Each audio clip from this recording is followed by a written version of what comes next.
naging motivation din po yung teacher ko dati nung third year ako. Nabalian po kasi ako nung time na yun. Yun, pumasok po ako, nagulat sila bali yung kamay ko. All of a sudden po sinabi sa akin na itigil ko na daw po yung pagbabike kasi wala naman daw po ako mararating doon. Parang okay. Kapag naging motivation ko po siya, 1.5 months lang po. Pinatanggal ko na po yung cast, ganyan. Parang kating-kating na po. Ito yung sabi mo may antena ka. Yan. Po. Pagkatanggal po nung antena, 1 week lang po, nag-train na po kaming daddy, ganyan. So, up until SEA Games, yun, nag-pay off naman. Kasi kultura natin. Di ba? Talagang, mag-aaral kayo. Pagka yung mga parents natin, di ba? Yeah. Pinapabili tayo. Hindi, mag-aaral kayo, ganyan. So, siguro yung una-una, nagalit yung mami niya. Pangalawa, yung mga lolo, tsaka lola niya, ganyan. Parang, bakit pinahinto? Ganyan talaga po. Well, ano lang. Nanonood sila. Ano bang mahal na bike? Depende siguro sa brand yun. Well, yung mga competition bikes na ginagamit namin, siguro around sa peso, 500. 500,000 pesos. So, mga 10,000 halos ng mga 10, 12, 11,000. Hindi ganun yung bike. Hindi ganun yung bike mo. Hindi alam ng asawa mo na ganun kamahal yung bike mo. Welcome to the Paco's Place Podcast. And the podcast will begin in 5, 4, 3, 2, 1. Okay guys, kakaiba naman tong gagawin natin ngayon ha, para masaya. Para sa mga nag-MTV episode nyo to. So ladies and gentlemen, big round of applause. Mga panauhin natin, si Jeric Farr, daddy niya si Coach Eboy Farr, at si Nino Makalalab. Big round of applause. Huwag nyo na akong kulitin ha, hindi ko gagawin to. Okay na ako na magkwentuhan tayong lahat. Okay, simulan natin sa'yo, Jeric. Are you considered professional, expert, ano ba? Speak closer, put the mic closer yan. You could say na professional po kasi sa Philippines, national team po kami ni Daddy. Okay. So siya po yung coach ko. Actually, siya po yung coach ng downhill team sa Philippines. So, focus po kami sa... Di mo kailangan hawakan yung mic. Ayan. Focus po kami sa pagbabike. So, parang work na rin po namin siya. At the same time, hilig din po namin siya. So, masaya po. Ilan taon ka nung nahilig ka magbike? Actually po, nung bata pa lang ako, mahilig na po ako magbike. So, earliest memory ko po nagbabike ako is 4. So, parang, which is sa labas lang po ng bahay yun. Then, siguro mga 8 or 9 ako, dinala po ako ni Daddy sa Tagaytay. Yun po yung first ever downhill experience ko. Then, 9 or 8. Downhill. Mountain bike. Mountain bike. No 4 ka, anong klaseng bike? 4 po yung... Sa Toy Kingdom. Yung mga ganun. Kiddie bike. Then yung 8 or 9 ako nun, may extra bike po si Daddy, which is dirt jump bike po siya. Isa lang po yung preno niya, sa likod lang. And sinusumpa ko po yung araw na yun talaga. Kasi sobrang hirap po pag isang brake lang. And may isang part na halos patapos na. Isang part po siya na steep pababa. Isa lang po yung preno ko. Then, pa-left turn po siya. Tas bangin. Hindi naman po bangin. Mga gabewang po. Nalaglag po ako doon. Face plant. Dugo po ilong ko. Ganyan. Talagang sabi ko, ayoko na magbike. Tas, kinabukasan? Kinabukasan po. Wala pa talaga. Wow. Tumigil po ako 2 years. And then, nung mga 11 na po ako, yun. Doon na po nag-start yung racing talaga. Coach Eboy, bakit mo naisipan ipag-bike si Jeric?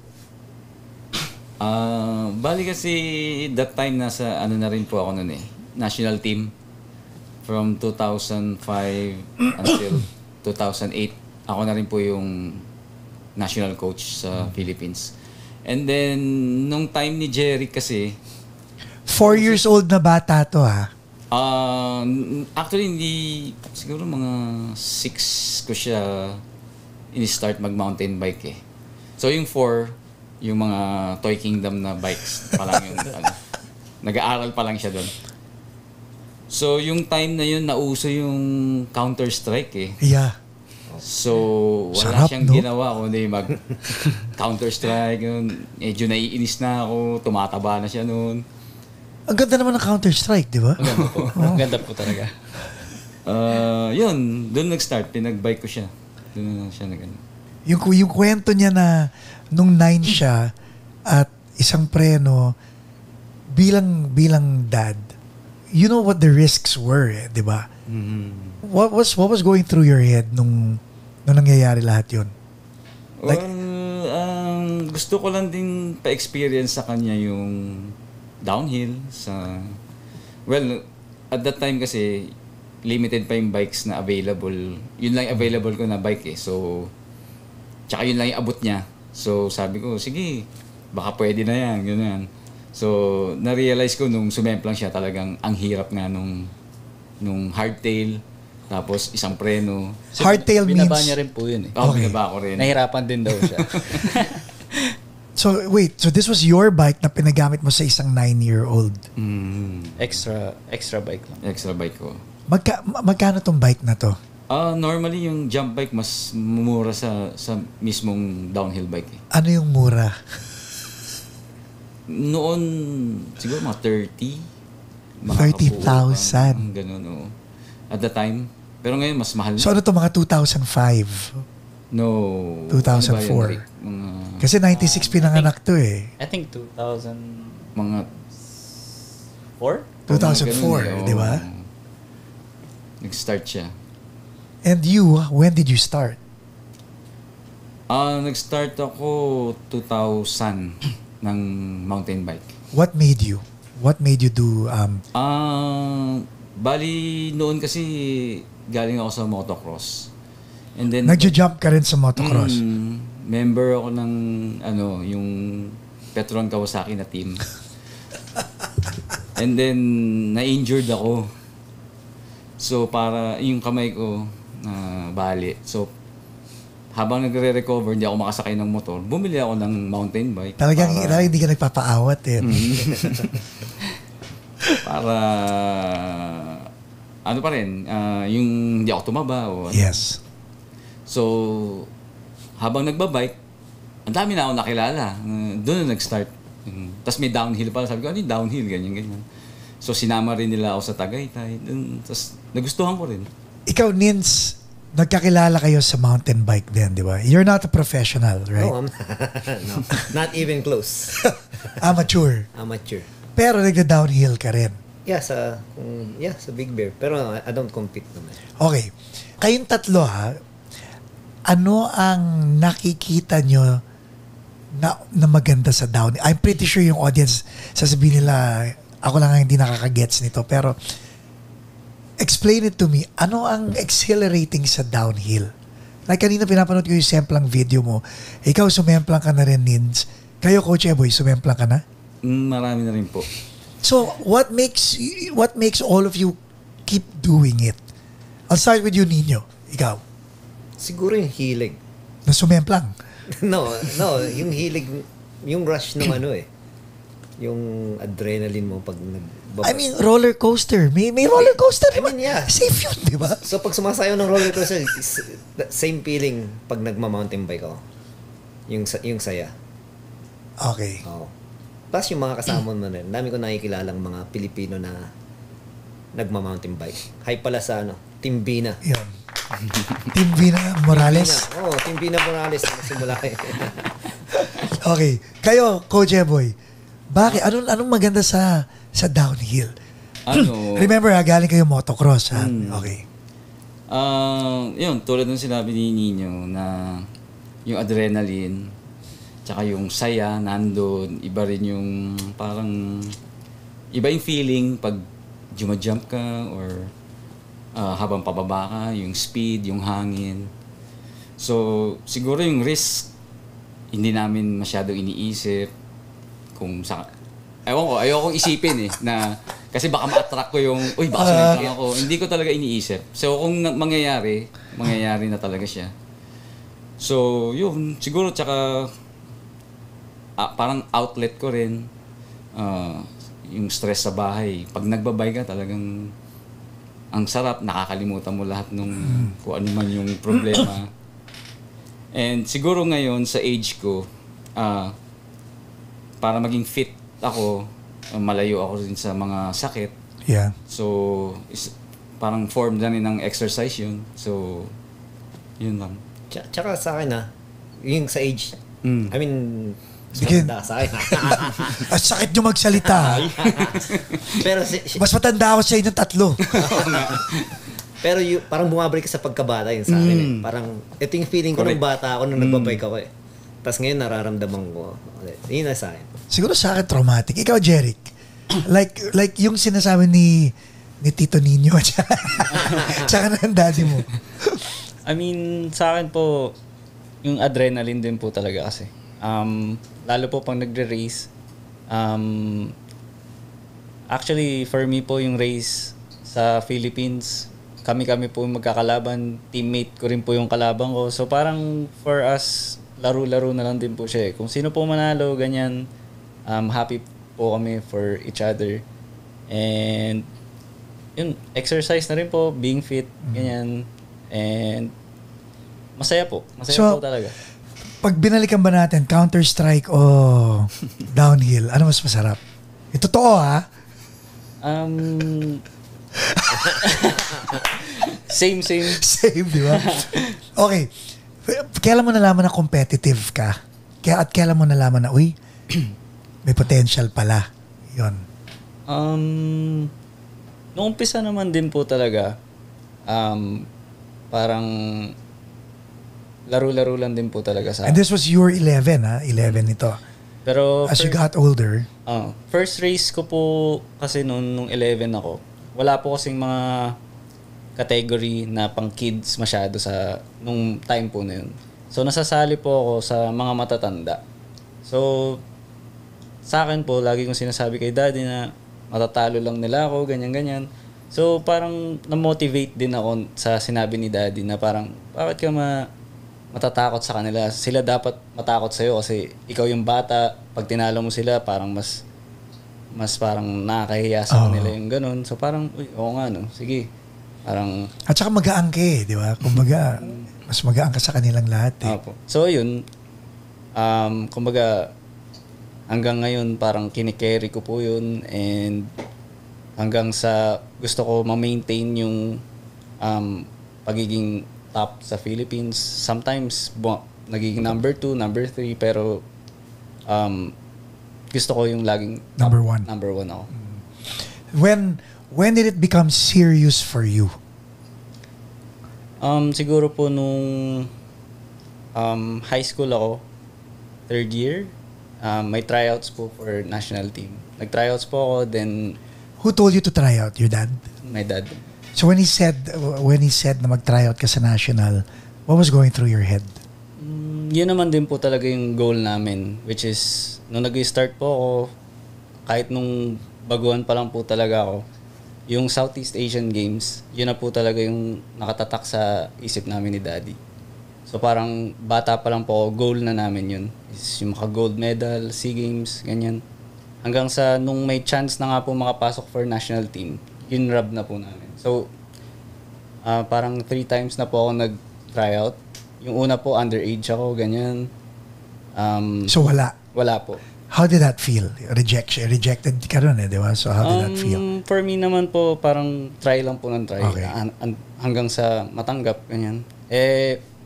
Nung third time na po, ako po yung nag-top sa tryouts. Yeah. So parang, yun na po yun. Nakuha na po ako, ganyan-ganyan.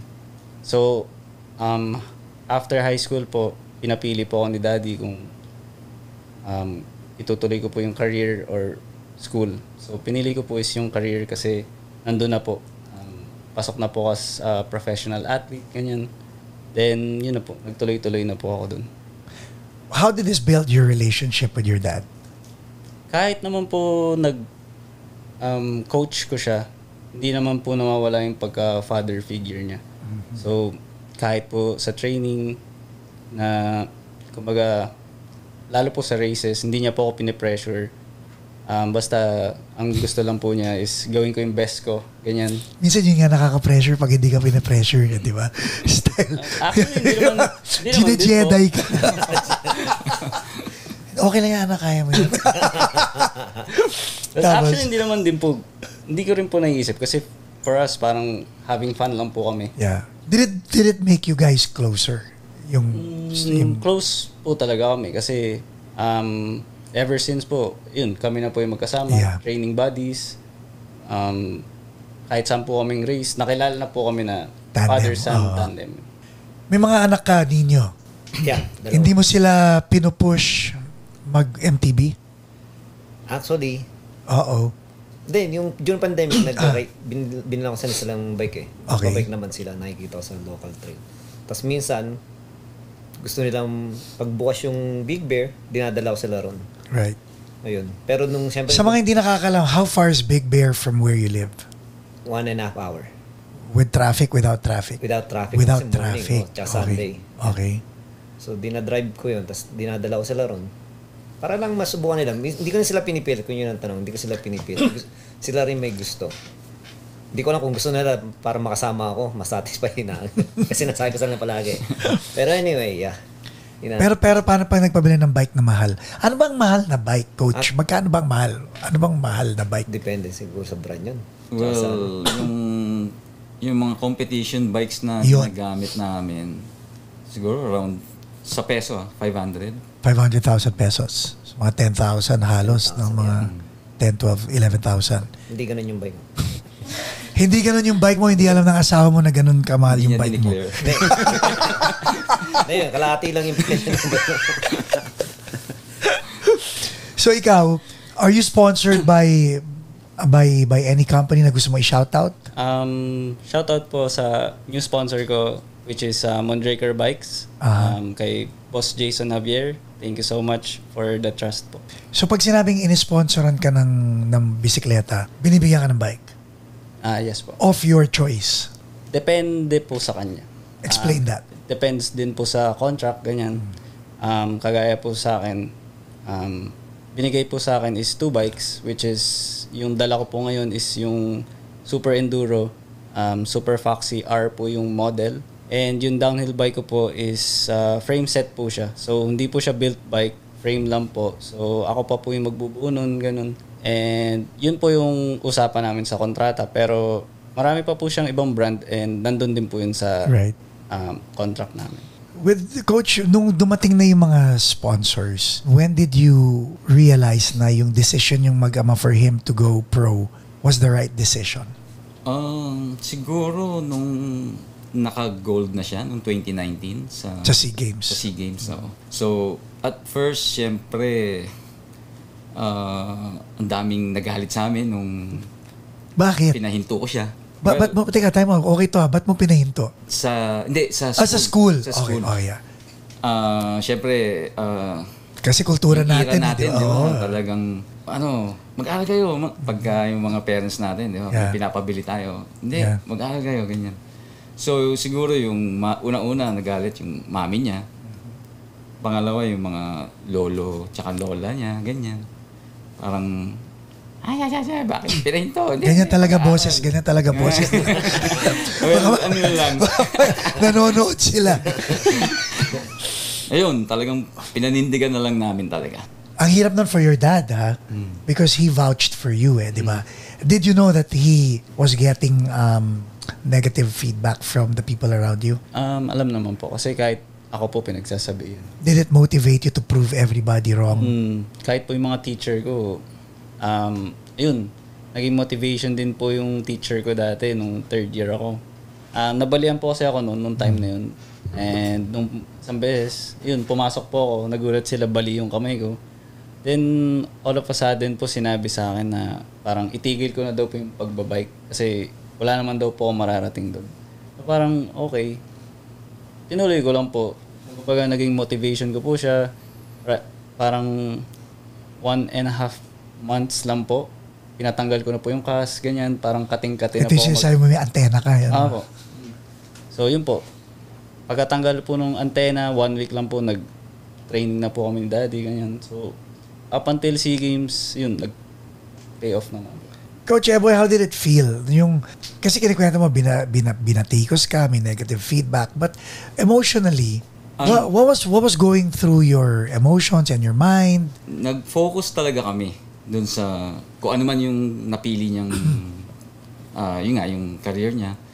And siguro isa rin sa nag-motivate sa akin kasi nga katulad nga nung sinabi ko rin sa inyo na parang frustrated rin ako athlete din ako nung edad niya kasing edad niya. So nung nagpapabili ako ng motor sa daddy ko, parang hindi, mag-aral ka, paglaki mo nagkatrabaho ka, tsaka ka bumiling motor. So late na. Yes. Hindi na, so parang siguro ganun nga. So gusto kong ibigay kay Jeric naman yung siguro yung pagkakataon habang nakikitaan ko pa siya siguro siguro. Pero nakita mo yung potential sa kanya At first hindi Kaya ko lang siya pinagbike kasi para ilayo ko umalis sa siya Counter-Strike. Sa Counter-Strike. Sa mga computer games, ganun. So okay, from that time, when did you see his potential? And the reason why I'm asking sa mga tatay, ang galing Di ba, you're only trying to do one thing, which is get him off the computer. Mm-hmm. Only to find out, ito pala national athlete natin, no? Mm. Di ba? Parang isipin mo yung silver linings di ba? Mm. So when did you find out from the time na nilayo mo siya sa Counter-Strike, which sayang naman gandang minsan laro tayo. But but yung part na yon, from that time hanggang sa nakita mo na, mukhang may future tong anak ko. How long was that observation? Actually ako hindi ko matagal kong bago ko makita yung parang potential niya. Mostly friends. Galing ako, may potential yan. The next champion. So parang ako, Parang ano yung pinagsasabi mo? Parang ganun. Hindi ako ganun kakumbinsido pa. So siguro yung nag-start siya mag-race and then nagsimula na siya yung sunod-sunod na yung panalo niya. So parang, okay nga, galing ni Jeric ganyan. Siguro yun na yung time, mga 12, 14 na siya. Ganun. So, underage siya nung pinatryout mo siya sa sa nationals, di ba? 14 siya nata. What made you tell him to try out? Convinced ka na nung time yun? Sabi ko lang, Rick, may tryout sa national team. So sinusubukan. Subukan natin. Okay. At saka malapit lang, nasa Tagaytay lang. So sabi ko, wala namang mawawala kung susubukan. Magandang mindset yun, di ba? Wala namang mawawala So when you did that, ang disqualifying factor lang niya was his age, not his performance. Parang, ilang ka nun, Rick? Third ka ba nun? Or I think fourth. Oh. Wow. At 14, no? Tapos puro mga adult ang kalaban mo. Linz, ikaw pag like you have a daughter who is about to hit college. And then, you have a son na nasa gitna ng high school. Pag isa sa kanila sinabi, Dad, hindi ako magka-college. Gusto ko i-pursue yung gusto ko. What would you do? Kung nakita ko ng potential yung gagawin nila, then go. So, ganun din? Oo, siguro. Kasi iba na ngayon Hindi naman lahat ng dumediretso sa school, nagka-college, is nagsasucceed, di ba? Marami tayong nakikita ngayon, lalo na yung mga YouTuber, mga TikToker, they do what they want. Yes. Di ba? So, I think ganun na yung panahon ngayon Like, kung saan ka kikita, saan mo excel, do it. Diba? Pero siyempre, importante pa rin yung school. Parang si Michaela. Yung panganay mo, yeah. May gusto siyang gawin. Pero sinabi ko pa rin sa kanya, mag-college ka muna. Pero pag kinontra niya yung request mo na mag-college muna dahil gusto niya panindigan tong gagawin niya, papayagan mo? Kung may nakita akong potential, bakit hindi? Pero ngayon, wala akong nakikita. Kayong mga tatay kayo. Ikaw, ang tanong ko sa'yo, you're 28. You're not a boy anymore. Down the line, magkakaanak ka. In the future, lalaki yung anak mo. Would you do to your child what your dad did to you? So, siguro, habang lumalaki, kumbaga, i-expose ko rin po siya sa bike. Pero if magustuhan niya, then kung gusto niya rin gawin kung ano man yung ginawa ko, support naman din ako. Paano kung hindi siya kasing galing mo? Okay naman din po sa akin. At sinabi niya, Dad, hindi ako mag-aaral. Ay, dun tayo medyo Hypothetical guys ha. Paano mo sasabihin sa anak mo na Mas na lang, hard work na lang magbike. kaysa ayaw magbike tapos ayaw din mag-aral, ganun. Siguro, isa sa dalawa, kailangan i-push niya. Kaysa wala. Ang hirap, no? Dad, gusto ko ng parlor. Paano pag ganun? Yun. I mean, why not? Di ba? Support naman. Okay, good job. Okay, so now, naisip mo na ba na babalik ka sa school at some point? Or hindi na? Kung kung looking for ways po na siguro pag lilipat po dito sa US, isa po sa choices na yung babalik po sa school, ganyan. Like nursing, no? Abo, yun, ganun. Solid yun. Yun po. Pero kung sa... Kasi makakabili ka ng maraming bike. Yun po talaga. Nakakatulong ka na sa tao, dami mo pang bike. So naiisip nyo mag-ama na anong gagawin natin? Di ba, Coach Eboy, like, okay, as an athlete, may peak ka, and no pun intended, and then may downhill eh. Like, what do you do in the downhill? Di ba? Anong plan B mo? Actually, po kami. Nagsisimula po kami ni Dad ng coaching, which is ito po yung Ride Far MTB skills. So, let's talk about that. Sinimulan na po namin sa Philippines. Nagko-coaching po kami ng mga students sa Philippines, ganyan. Pero medyo nahinto rin po kasi na busy po sa schedule, sa mga races, ganyan, and nawalan po ng time for trainings. Kasi minsan nagka-camp po kami sa yung buong downhill team. Sakto po pag uwi namin sa Philippines, nagsiset na po ulit kami ng dates, ng programs, para pag uwi po namin ng Philippines, promote na po yung FB page, ganyan, may website. Di ba? Let's say, kasi sa ating apat, ako yung hindi nagra-ride talaga eh. Di ba? And I'm pretty sure may mga tao sa audience who are curious about MTB, about downhill riding.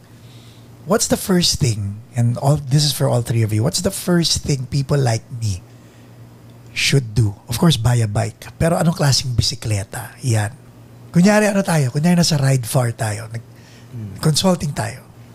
Usually po, once po nag-inquire po kayo, kunyari sa Ride Far, usually po, pag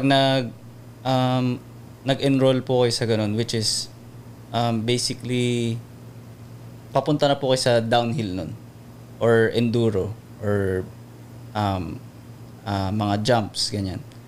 So, for us po, to start po to decide kung anong bike yung gagamitin nyo is yung mga XC bike po. So, from there, marami so, XC bike. So, kung pag sinabi, dito pa ako, XC bike, magkano naman ang budget nun? May mga entry level ha? May mga entry level po. Yun ang entry level. Pinang-una kong bike dito. Talaga? Yeah. Okay. Sa Philippines po kasi, pag peso, yung low-end bike, nagpa-price po siya ng mga 26,000. Okay. So, built bike na po yun. So, kumbaga off the rack. Off the rack na po yun. So, usually doon po nag-i-start talaga lahat ng mga riders. Then, from there, konti-konti na po sila nagbi-build ng confidence nila. Kumbaga, ikaw po mismo yung maghahanap kung ano yung gusto mo sa bike mo or kung ano yung gusto mong gawin. Normally, kasi galing ng hirit ni Jeric dahil yun ang next question ko. So normally, let's say, for me and our audience na entry level, when will I know kailangan ko na mag-modify ng bisikleta? Usually, sa nakikita nyo rin po eh. Kunyari, nag-bike po kayo, parang ganda ng bike nun ha, parang gusto ko rin yung ganun. Or minsan pag may napanood po kayo sa tabi or sa trail, habang nagtitrail, may mga jump, parang gusto ko i-try yung ganun. Siyempre, hindi kaya ng entry level bike yun? Hindi magagawa? Kaya rin. Sagutin kita. Yeah, please. Malalaman mo kasi ma-outgrown mo yung bike eh. Yun nga, paano ko malalaman? Kasi yung skills mo, siyempre, simula baguhan ka, diba? So yung skills mo, tumataas. Yeah. Tapos yung bike mo, naman parang, hindi na kaya. Kasi usually XC bike is like 120, 130 travel. So, yung travel niya maliit lang. Kasi nagsimula ako XC. Sas nagsimula na ako, gusto kong mag-try mag-jump. So ang XC hindi magja-jump? I-jump yun, pero mas maraming effort. Pataas na ng pataas eh. So, yung travel nung ano. When you say travel, ano ibig sabihin nun? Yung fork, yung travel nung fork. Yung ano. Yes. Yung Suspension. May shock po yun kung gaano kataas, ganun. Oo. Yung downhill bikes po is parang 8 inches. Kasi kailangan gumaganon siya, di ba? And mas na-absorb po niya yung mga bigger impacts. Otherwise, yung braso mo ang gumaganon lang maraming. Okay. So, ma-outgrow mo talaga. Ikaw na mismo as a rider, mararamdam na parang hindi na tama sa akin yung bike na to. Kulang na yun. Kaya gusto kong bumili ng downhill bike eh. Ako na lang di naka-downhill eh. Is it impolite to actually ask someone na patry nga ng bike mo? No, it's okay. Hindi naman. Yeah. Karamihan naman ng katulad ko kahapon, nag-ride kami sa Aliso. Aliso Viejo, no? May lumapit sa akin na bata. Sabi niya, uy, ganda ng bike mo, ganyan. Pero Amerikano. Nagtatagalog siya. Hindi, nag-English. Mahirapan ako mag-translate eh. Sabi niya, pwede bang subukan? Sabi ko, sige, yung problema. Subukan mo. So, I'm sure naman yung karamihan ng nagbabike, helpful sa mga ganyan. Tsaka mas ini-encourage nilang magustuhan yung pagbabike. Helmet. Paano mo nalaman? So alam natin kailangan, pero ano yung tamang helmet? Kasi di ba may mga iba mura, pero yung nakikita ko sa mga TikTok o sa mga Reels na mura nga, pag dinaanan mo naman, wasak na, di ba? Pamporma lang. Like, sa akin po kasi, nung bata po ako, si daddy na po yung nagpapagamit sa akin ng gear. So, alam niya na rin po agad kung ano yung safe or matibay na helmet para sa akin. So, yung mga alam ko po na brands ngayon is yung brands din po na inintroduce niya sa akin. But what would be a good characteristic of a good helmet? Actually, sa brand din po talaga eh. What brand would that be? Nandyan po si Fox, si Troy Lee, nandyan din po. Liat, and marami po ibang Those are brands that you would recommend? Yes po. Coach Boy, ninyo? Same lang din. Sa akin yung tungkol sa ako ng helmet, kung anong klaseng riding ang gagawin mo siguro. Tsaka, pinaka-importante kung komportable ka. Diba? Pero tama yun. Kailangan bumili ng may brand kasi pag bumili ka lang ng made in somewhere, biyak yun pag bumaksa ka.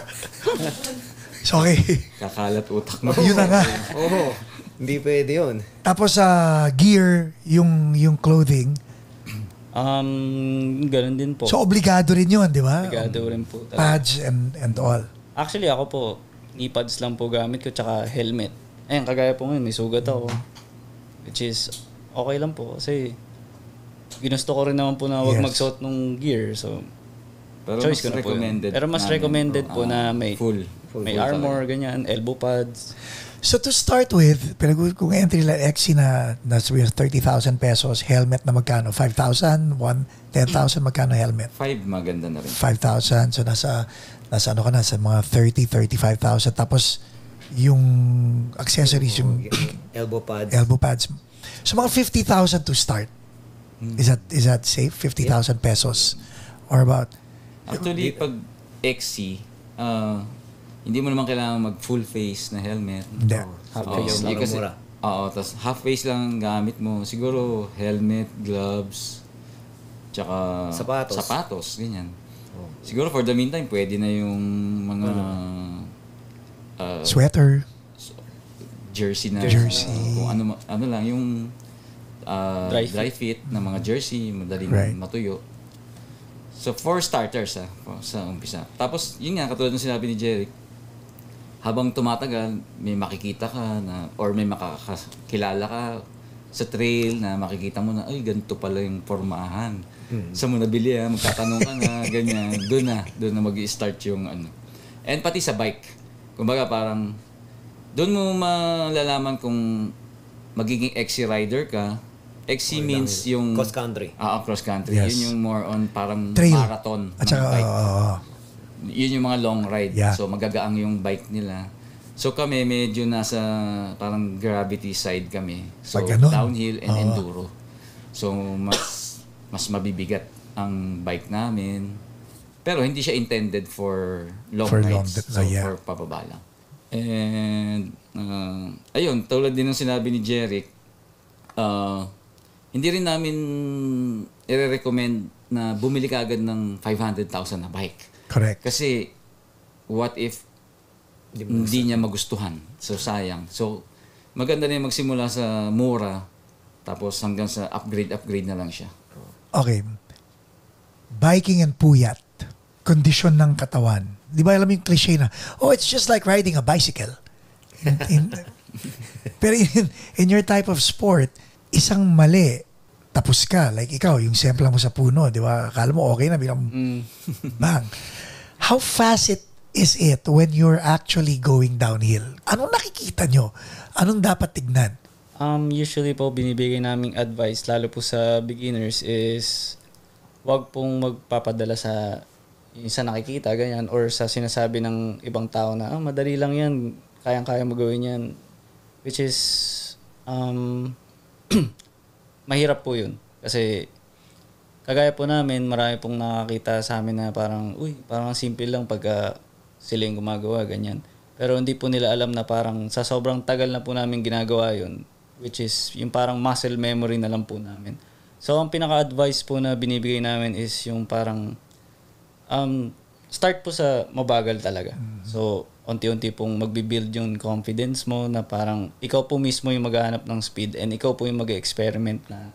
So, wag ka mape-pressure sa nasa likod mo, di ba? Kahit po, kunyari, yung sa mga kasama mo, parang doon ka po mas madidisgrasya minsan sa mga kaibigan nyo pa po Parang pag sinabi na, tirahin mo to, madali lang. Parang i-encourage ka nila na parang alam nilang baguhan ka pero papatira sa'yo yung jump, ganyan. So, yun po. Delikado po yun. Coach, ikaw, what would you advise? Like yung mga baguhan? Tama rin yun, yung sinabi ni Jeric. And then, normally, sa trail, lalo't pag first time mo doon sa trail, nire-recommend namin talaga na kung maaari nga, bumaba kada section kung di mo makita. Para lang ma-familiarize mo. Scout mo muna. Mag-scout ka muna. So, hindi obligadong dire-diretsuhin mo yun pababa? Pwede naman, pero yun nga sabi ni Jeric, bagalan mo lang. Huwag yung full send agad. So, katulad nga nung nangyari kay Jeric, and ito professional na to yun, hindi namin talaga rin. Kasi lang po ako na yun, talagang wala pong silip, tapos binilisan ko. So, hindi ko po alam na pa left, diretso ako sa pool. Vince, ikaw wala kang coach Actually, wala ba? Actually, ikaw, nabuyo lang to bumili ng bike. And then eventually, siya ang nagtuloy ng pagbabike. So, paano ka natuto? Paano ka umabot sa skill level mo? I mean, mahilig naman talaga ako mag-bike. So, yun nga, nasubukan ko, pinabilawan ng mountain bike. Hanggang sa nagustuhan ko, ulit lang Tama yung sinabi niya sumama ka sa magagaling. Yun ang sa akin. Kasi kung ikaw lang, kasi dati ako lang, kasi may kasama akong 4. Kami lang, walang marunong sa amin. So talagang tinumba mo yung 4 Wala. 4 sila. Tinira. Ngayon, may nakilala ako, malaking grupo ng mountain bikers dito sa Southern LA. California, Oo. So, madami dito. So ngayon, nakilala ko sila through bike park sa Big Bear. Tapos yun, ang gagaling nito So, sila na rin nagko-coach sa'yo kaya mo yan, ganun. Tapos sa Buyo. hindi naman ganun. Pero ang sinasabi ko, parang mararamdaman mo sa akin para sa akin. Yung sarili ko na yung nagsabi sa akin parang ride on your own pace. Ride on your own skill. Kung sa tingin mo na kaya mo na, then do it. Huwag ka magpapabuyo. Pero minsan sila rin makakakita na, hindi, kaya mo na yun Diba? So pag sinabi ng isang kasama sa pagbabike na kaya mo na yan, siguro nga kaya ko na.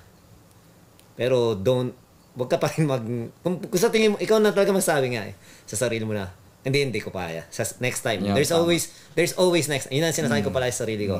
Ay, hindi ko pa kaya There's always next time. Bukas, next time, next week. But eventually, mapupunta ka rin doon. dampian lang natin kung hanggang sa mo gusto. Pero when you had your major accident, ano pumasok sa utak mo nung nangyari? Yung talagang, ano yun eh? Yung aksidente mo yun, actually, mabuti na rin. Wala akong maalala kung ano nangyari. Wow. Kasi blackout ako. Nung pagising mo, nasa ka na hospital na? Actually, nagising ako, nandun pa ako. Tapos nakatulog ulit ako. Gising na naman ako, nasa hospital na, nasa Big Bear Community Hospital. Hindi mo na nabutan yung airlift na? No, I'm the one who decided that. Okay. Tinanong ko sa hospital na, we need to transfer you to a trauma center. Kasi malit na ang hospital yung community dyan eh. Kailan mo nalaman na malala yung aksidente mo? Yung nasobra na ako sa parang, alam ko na kasi as a nurse, kasi you're a nurse. Yeah. Oh. Nakita ko na yung kamay ko, nakaganon. Namdam ko yung mukha ko, parang basag yung mukha ko. So, tas may anong pa akong So, I think doon ko nalaman na malala nga. Pero hindi ka pa rin tumigil nung gumaling ka. Hindi ako tumigil kasi hindi wala akong trauma nung aksidente. Yun siguro yung nakabuti sa akin. Tapos, yun nga, gusto ko rin yung ginagawa ko.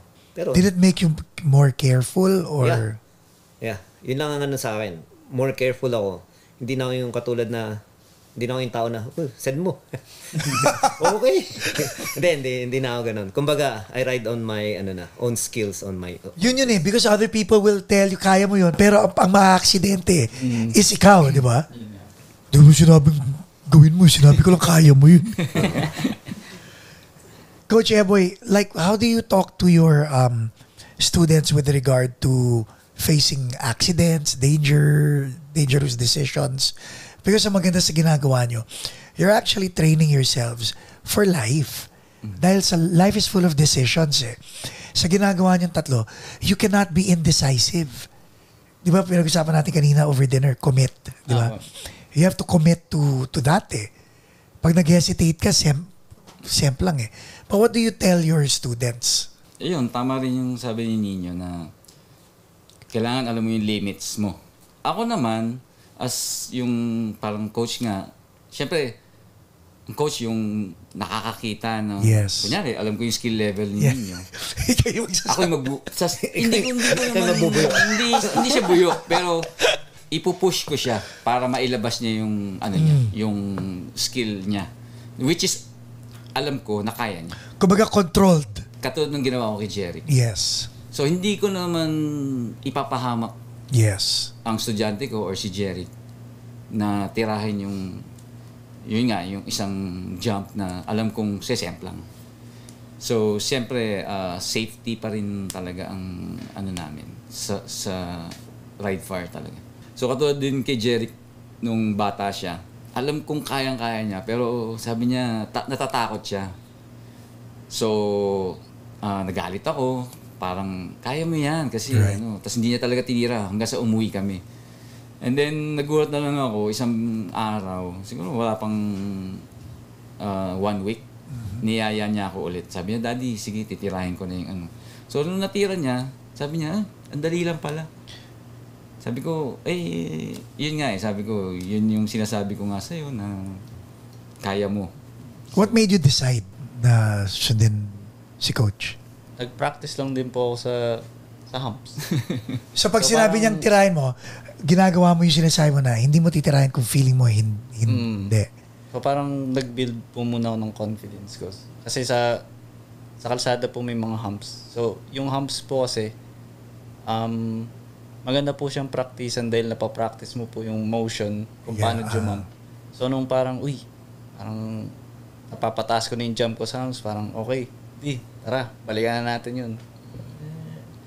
Nung nandun na, yun nga, simple lang din po talaga. How does it feel to overcome obstacles? Yun po yung masarap sa feeling. Hindi ko rin po ma-describe, pero pag po yung lumilipad ako, parang ang sarap. Or yung pag mabilis, ang sarap din sa feeling. Parang yun po lagi yung sa isip ko. Parang ang sarap lagi mag-bike, ang sarap mag-downhill, ang sarap pag mabilis, ganun. Yung ibang tao po pag sinasabi, hindi ka ba natatakot? Parang ako sa sarili ko, saya kaya ng ginagawa ko. Parang hindi ko rin po naisip na ma-aksidente ako, ganyan. Kung ma-aksidente po, choice ko naman din po yun. Part of Pero masaya po. Yun lang po talaga yung masasabi ko sa nararamdaman ko pag nagbabike. Masaya po. How does this translate to real life? Like, yung mga decision mo sa buhay, kasi sa downhill, like, mabilis, masarap, masaya.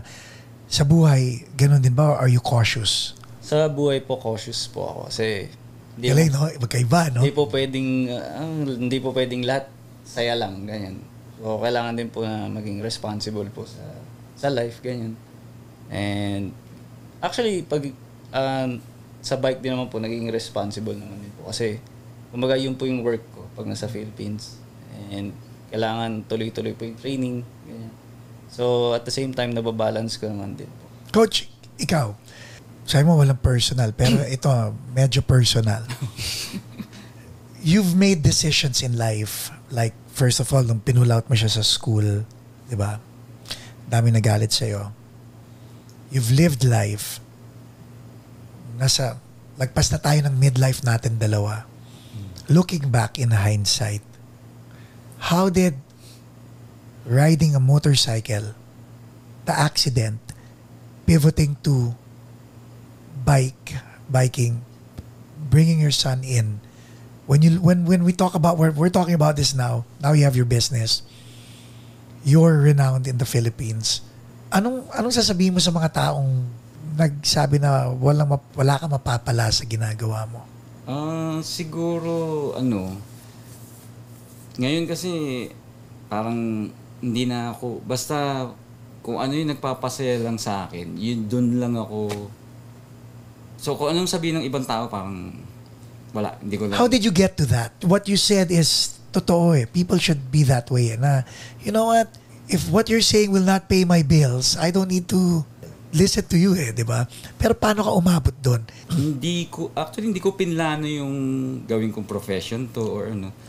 So, siguro, ganun lang din. Katulad kay Jeric na siguro nag-start din katulad ng naikwento ko nga, na-aksidente ako sa motor. So, parang para lang maging fit ako, para pagbalik ko sa motor, hindi naman ako mahirapan or medyo tumaba. What was your day job ng time na yun? May business din kami. Okay. RTW that time. Ayun.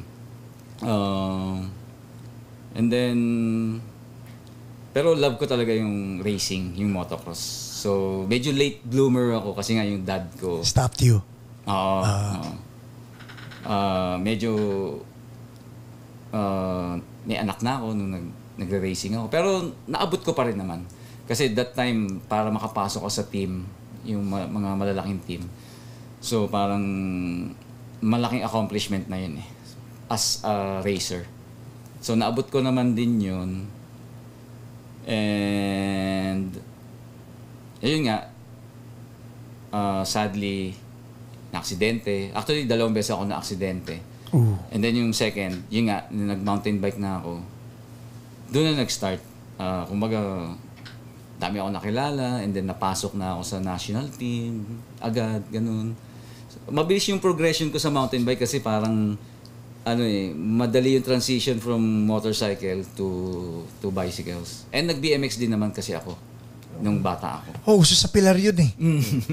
Uso. Kilala mo ba sina Paul Dakayan? Oo. Ayun, mga BMXer yun, di ba?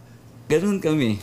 Ayun. Kababata ko siya. Si Paul Dakayan, sina Mark Yap, lahat ng mga... Mark Yap, hindi ko. Hindi ba? Pero si Paul, yan, Paul, magaling. kababata ako. Nandito siya yeah, ngayon. nandito. Actually, baka magkita kami. Actually, nag-guest na rin siya sa Paco's Place. Ayun. So, kayo magkakasama nun. Sa BMX days namin. Ikaw nag-BMX ka rin ba? Hindi po kagaya nung... So, ibig sabihin, freestyler kayo. Oo. Freestyle, Yeah. may race, lahat eh. Yeah. Vert ramp, yung mga ganun. Grabe. Ikaw, Nins, yung pagbabike mo, paano nag-translate sa totoong buhay? I mean... Siguro yung pagiging cautious mo na rin. Kailangan lagi kang... Kasi pag nagbabike ka, minsan always ahead ka eh. Right. Nakikita mo na yung kung ano mangyayari. Hindi mangyayari kung ano yung dadaanan mo. Kumbaga, tsaka yung natuto ko rin sa pag-mountain bike, yung law of attraction, sinasabi nila. You have to look where you wanna go. So, ngayon sa buhay, ganun din. If you wanna succeed, you have to look na magsasucceed no? ka. So sa tingin ko yun pares sa pagma-mountain bike tsaka sa law of attraction. If you wanna attract something, you go. Don't look at the tree kasi babaksak. Tama ako. Alam mo, tinuro ka niya, don't look at the tree. Then minsan di may iwasan naman talaga yun eh. Yeah. Pero yun lang, yung law, I think yun ang sa mountain bike tsaka sa buhay. Law of attraction. Kailangan mong you wanna look up where you wanna go. Advice mo naman sa mga taong hanggang ngayon hinahanap pa rin nila yung passion nila sa buhay. Di ko rin po masabi kasi sa part ko po, kumbaga parang nandiyan po yung dad ko na parang siya po yung nagpa-realize sa akin na parang, uy, ito passion namin, ganyan. Parang natulungan niya po ako na i-fulfill yung goal namin and yung goal ko sa pagbabike. So siguro, talagang try lang po ng try hanggat wala pa yung drive mo na parang i-better yung sarili mo ganyan. Parang sige, try mo lang ng try hanggat mahanap mo kung saan ka magiging masaya talaga. Ang galing na sinabi ni Jerica because sinasabi nga ng iba di ba? If you don't know what to work on yourself. Pretty much yun ang sinasabi niya Pero coach, like, ang napansin ko sa dito kay Jeric, very plural. It's always we. Like he always acknowledges you. How proud are you of your son? Number 1. Number 2, advice to fathers who have kids, whether babae, lalaki, or anything in between. What can you advise them as a dad and as a coach? Siguro yung number 1, siguro, siyempre, proud ako kay Jeric, pero sa mga achievements niya. Pero siyempre, sa lahat ng dads, I'm sure there's something na magiging proud kayo sa mga anak niyo. So, nagkataon lang talaga si Jeric, yung passion namin, kumbaga yung goal namin, nakuha namin talaga. Kaya, yun, talagang sobrang proud ako doon. And, siguro, para sa akin, suportahan natin yung hilig ng mga anak natin. Kung ano yung gusto nila, try natin as much as possible. Bigyan din ng time. Malay nyo, mag-excel siya doon. Kung mahilig siya mag-aral, ibigay natin sa kanila yung hilig nila, or kung sa sportsman. Kasi sa sports, kaya kami nag-decide din na mag-stop. Habang mainit yung career ni Jeric, pag lumipas kasi yung time, mahirap ibalik Like what happened to you? And then, siguro sa studies, pwedeng, pag, kumbaga, hindi aalis yan Oo, kung wala talaga nangyari, actually, napag-usapan naman namin yun. Kung wala talaga mangyayari sa career niya, balik siya sa studies. Which is, okay naman. So, yun lang. Suportahan yung so ano man yung hilig ng mga anak. Yun lang advice ko sa mga parents. Ako naman, isa lang masasabi ko sa'yo. Happy birthday. Ladies and gentlemen, ninyo makakalat, Coach Eboy Farr and John Derek Farr. Thank you guys. Thank you for spending time. Don't forget, kung gusto nyo mag-mountain bike or kung gusto nyo humingi ng advice galing sa kanila, Ride Far. Lalagyan natin lahat ng information, social media, website, and everything else. And thank you very much, Jeric. Thank you, Coach. Happy birthday. Nino, thank you. Shout out sa aming mga producers ngayon, Jay Macalalat and Jaja Raspacochaga.